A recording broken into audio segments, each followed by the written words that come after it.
कधीच नाही चुकणार तुमचे फेवरेट टीव्ही शो झी5 सोबत, तेही एकदम फ्री। अहो, आपल्या घराला कोणाची तरी नजर लागली आहे असं राहून राहून वाटतंय बघा मला। नाहीतरी अशा सारख्या सारख्या गोष्टी का होतील? काय माहित काय घडले, पण आधी कधी घरात असं झालं नव्हतं। हा म्हणजे ती गेली, पण ती तिच्या आजारातनं गेली ना, त्यावेळी आपण काहीच करू शकलो नसतो। अरे दादा, आपण हे डोक्यात घेतलं तर सगळं असंच वाटणार आपल्याला।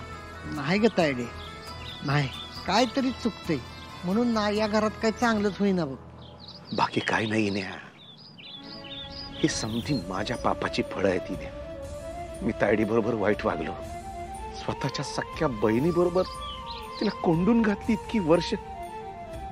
न्या मी तुला, स्वप्नीलला हिनावलं, सुजाला, आता तो जो आहे ना त्याला बनवायला मी कारणीभूत आहे, आणि कमी का काय म्हणून ही मनी डोक्यावर येऊन बसली। आता ही सगळी माझ्या कर्माची फळ अख्ख्या घराला भोगावी लागतायत। एवढ्या एवढ्या दादा हे असं काय बोलतो ना, ते कळतच नाही बघ मला। तू सांग बघू त्याला। दादा, तुझ्या मनावर कसलं ओझं आहे का रे? म्हणजे हे सगळं नाही, ओझं म्हणजे की मन खात राहतं ना। पूर्वी जी काय आपण वागलो ते सगळं आठवत।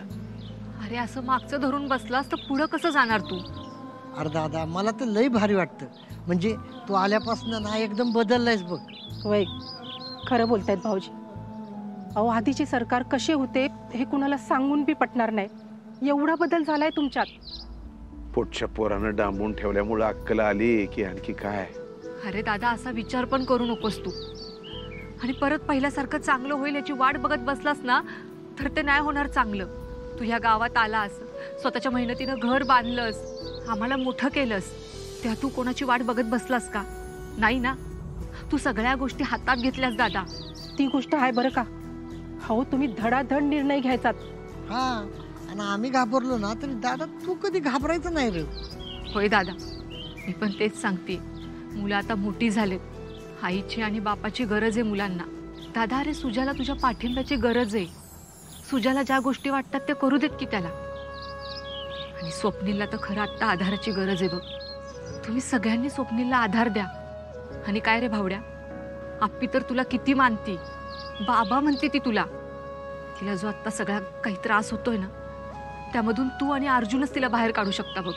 होय ग, मला तर आप्पीकडे बघवत बी नाही आता। होय रे दादा, आपल्या सगळ्यांपेक्षा तिचं दुःख लई मोठं आहे बघ।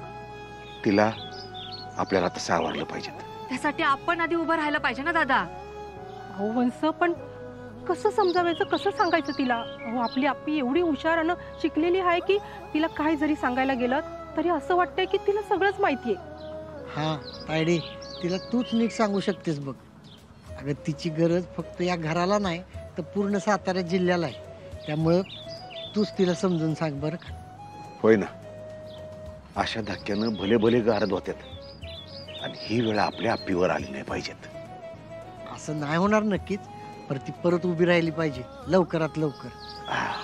ठीक आहे, मी बोलते आप्पीशी, पण तुम्ही पण आता पूर्वीसारख्या सगळ्या गोष्टी हातात घ्या, सगळ्यांना आधार द्या, आणि जर कोणाला काही समजलं नाही ना तर त्यांना मार्ग दाखवा। ते तर आता केलंच पाहिजे। झी5 ॲप डाउनलोड करा आणि पहा सर्व एपिसोड्स एकदम फ्री।